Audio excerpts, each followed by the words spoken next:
حضرت ابو ہریرہ رضی اللہ تعالی عنہ بیان کرتے ہیں، رسول اللہ صلی اللہ علیہ وسلم نے فرمایا، بہت سے پراگندہ بالوں والے جنہیں دروازوں سے دھکیلا جاتا ہے، اگر وہ اللہ پر قسم اٹھا لے تو اللہ اسے پوری فرما دیتا ہے۔ حضرت مصعب بن سعد رضی اللہ تعالی عنہ بیان کرتے ہیں کہ سعد رضی اللہ تعالی عنہ نے خیال کیا کہ اسے اپنے سے کم درجہ لوگوں پر سخاوت کرنے میں فضیلت و برتری حاصل ہے۔ رسول اللہ صلی اللہ علیہ وسلم نے فرمایا، تمہارے کمزور لوگوں کی وجہ ہی سے تمہاری مدد کی جاتی ہے اور انہی کی وجہ سے تمہیں رزق دیا جاتا ہے۔ حضرت اسامہ بن زید رضی اللہ تعالی عنہ بیان کرتے ہیں، رسول اللہ صلی اللہ علیہ وسلم نے فرمایا، میں معراج کی رات جنت کے دروازے پر کھڑا ہوا تو دیکھا کہ اس میں زیادہ تر داخل ہونے والے مساکین تھے،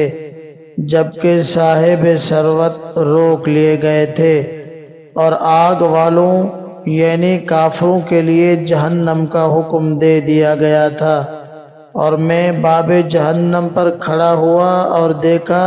کہ اس میں جانے والوں کی اکثریت عورتوں کی ہے۔ حضرت عبداللہ بن عمر رضی اللہ تعالی عنہ بیان کرتے ہیں، رسول اللہ صلی اللہ علیہ وسلم نے فرمایا، مہاجر فقراء روز قیامت مالداروں سے 40 سال پہلے جنت میں داخل ہوں گے۔ حضرت سہل بن سعد رضی اللہ تعالی عنہ بیان کرتے ہیں، ایک آدمی رسول اللہ صلی اللہ علیہ وسلم کے پاس سے گزرا تو آپ صلی اللہ علیہ وسلم نے اپنے پاس بیٹھے ہوئے شخص سے فرمایا، اس شخص کے متعلق تمہاری کیا رائے ہے؟ اس نے کہا، معزز لوگوں میں سے ہے، اللہ کی قسم یہ اس لائق ہے کہ اگر کہیں پیغام نکاح بھیجے تو اس کی شادی کر دی جائے، اور اگر کہیں سفارش کرے تو وہ قبول کی جائے۔ راوی بیان کرتے ہیں، رسول اللہ صلی اللہ علیہ وسلم خاموش رہے۔ پھر ایک آدمی گزرا تو رسول اللہ صلی اللہ علیہ وسلم نے اسے فرمایا، اس شخص کے متعلق تمہاری کیا رائے ہے؟ اس نے عرض کیا، اللہ کے رسول، یہ شخص غریب مسلمانوں میں سے ہے، یہ اس لائق ہے کہ اگر کہیں پیغام نکاح بھیجے تو اس کی شادی نہ کی جائے، اور اگر کہیں سفارش کرے تو اس کی سفارش قبول نہ کی جائے، اور اگر بات کرے تو اس کی بات نہ سنی جائے۔ رسول اللہ صلی اللہ علیہ وسلم نے فرمایا، یہ تنہا شخص اس شخص جیسے لوگوں سے بھری زمین سے بہتر ہے۔ اما عائشہ رضی اللہ تعالی عنہا بیان کرتی ہیں، آل محمد صلی اللہ علیہ وسلم نے 2 دن متواتر جو کی روٹی پیٹ بھر کر نہیں کھائی، حتیٰ کہ رسول اللہ صلی اللہ علیہ وسلم وفات پا گئے۔ حضرت سعید مقبری رحمۃ اللہ حضرت ابو ہریرہ رضی اللہ تعالی عنہ سے روایت کرتے ہیں کہ وہ کچھ لوگوں کے پاس سے گزرے،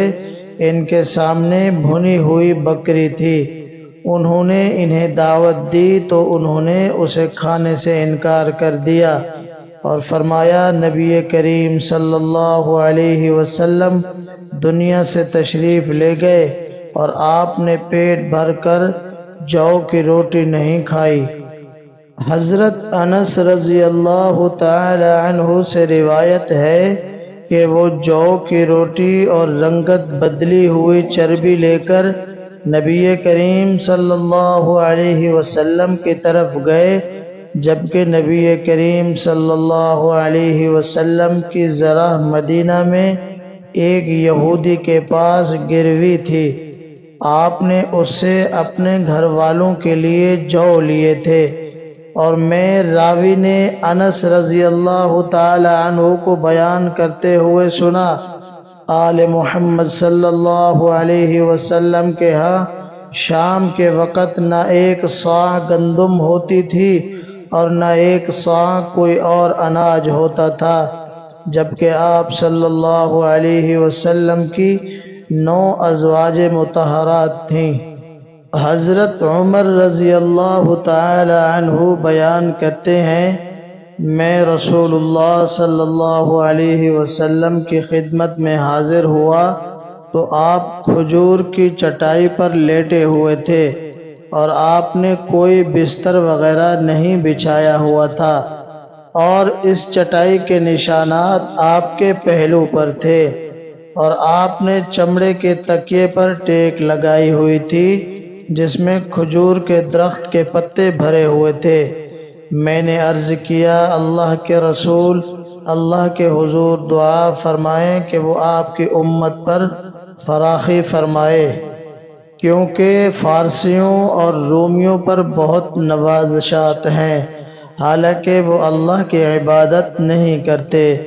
آپ صلی اللہ علیہ وسلم نے فرمایا، ابن خطاب، کیا تم ابھی تک اسی مقام پر ہو؟ یہ کفار وہ لوگ ہیں کہ انہیں ان کی لذتیں اس دنیا کی زندگی میں جلد عطا کر دی گئی ہیں۔ ایک دوسری روایت میں ہے، کیا تم خوش نہیں کہ ان کے لیے دنیا میں ہو اور ہمارے لیے آخرت میں؟ حضرت ابو ہریرہ رضی اللہ تعالی عنہ بیان کرتے ہیں، میری 70 اصحاب صفحہ سے ملاقات ہوئی ہے، ان میں سے کسی ایک آدمی پر بھی بڑی چادر نہیں تھی،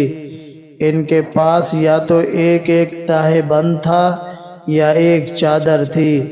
انہوں نے اس کے کنارے کو گردنوں کے ساتھ باندھ رکھا تھا، ان میں سے کچھ چادریں ایسی تھیں جو نصف پنڈلیوں تک پہنچتی تھیں، کچھ کی ٹخنوں تک پہنچتی تھیں، اور وہ اسے اپنے ہاتھ کے ساتھ اکٹھا کرتا تھا کہ کہیں اس کا سطر کھل نہ جائے۔